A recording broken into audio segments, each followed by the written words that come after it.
Jó napot! Csókolom, de jó, ha? Ide ők van? Igen. A helyzet a következő. Nevetek. A árvíz védelmi kapcsolatosan Tartom én, jó? Jó? Nem kell. A gátvédelem az... Na, adjam már ide.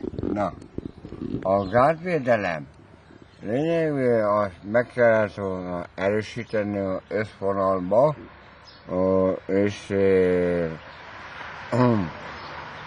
tehát ez van, és másik az, hogy kérem szépen mindent meg kell erősíteni a gátat. Mindent. Várjon már! Na, riporternő, Kelemen Béla vagyok, kész, vége. Na, mondja már,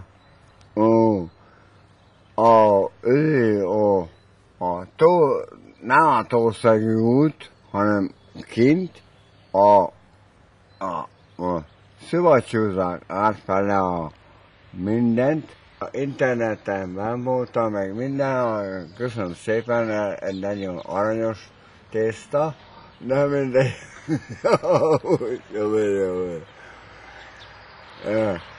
Bocskor Gábor intézte el a tésztát. Volt egyszer és nem is volt, egy legendáról a szót.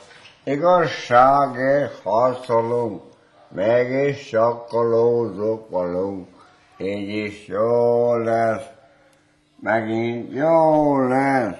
Hát, szedjük be a vitorlát, Szandokán, tenger tigrise támad a banda. Na, tessék.